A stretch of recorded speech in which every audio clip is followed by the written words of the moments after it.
আচ্ছা, রোজ দুপুরে যদি এরকম আম মাখা, তেঁতুল মাখা বা যেকোনো মাখা যদি পাওয়া যেত তাহলে কেমন হতো বলো তো? তো আমাদের বৃষ্টিতে বা ঝড়ে, শিলাবৃষ্টিতে আমাদের গাছের আমগুলো সব পড়ে গিয়েছে। তো কচি, কচি আম তোমরা দেখতেই পাচ্ছ। ওই আমেরই মাখা করেছিলাম। ১ম এ আমগুলো তো কচলে, কচলে ধুয়ে নিয়েছিলাম কারণ কাদাতে পড়েছিল।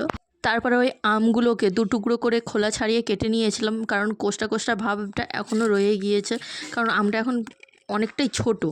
আমটা কাটার পরে না আরেকবার ধুয়ে নিয়েছিলাম, কেননা ওতে অনেকটাই আঠা ছিল। আঠাটা যাতে ভালো উঠে যায় ওই জন্য ধুয়ে নিয়েছিলাম। তারপরে একটা পাত্রে বিট লবণ আর বেশি করে লঙ্কার গুঁড়ো নিয়েছিলাম যাতে ব্যাপারটা ঝাল, ঝাল হয় খুব। আর এখানে আমি টুথপিক নিয়েছিলাম যাতে সুন্দর লাগে দেখতে বা ললিপপের মতন খেতে পারি। যাই হোক, প্রত্যেকটা আমের পেছনে এইরকম টুথপিক দিয়ে দিয়েছিলাম, দিয়ে ভালো করে সাজিয়ে নিয়েছি। এবার চলো খাওয়া যাক। আমি তো এডিট করতে, করতেই আমার জিভে দিয়ে জল চলে আসছে। যাই হোক, ঋতু খেয়ে বলুক যে ঋতুর কেমন লেগেছে। টা এখানে অমন করার কারণ আছে, কারণ নুনটা বেশি হয়ে গিয়েছিল, এই জন্য প্রচণ্ড নুন লাগছিল। আর আমার খাওয়ার পালা, মানে টেস্ট করে জানানোর পালা যে কেমন। না সত্যিই নুনটা একটু কড়া হয়ে গিয়েছিল, কারণ বিট নুনটা অনেকটাই দেওয়া হয়ে গিয়েছিল, প্রচণ্ড নুন। ভিডিওটি দেখে তোমাদের কার কি মনে হচ্ছে জানি না, কিন্তু আমার ভয়েস দিচ্ছি আমি, আমার জিভ থেকে জল চলে আসছে। যদি আর এক প্লেট এরকম একটা আম মাখা পাওয়া যেত খুবই ভালো হতো।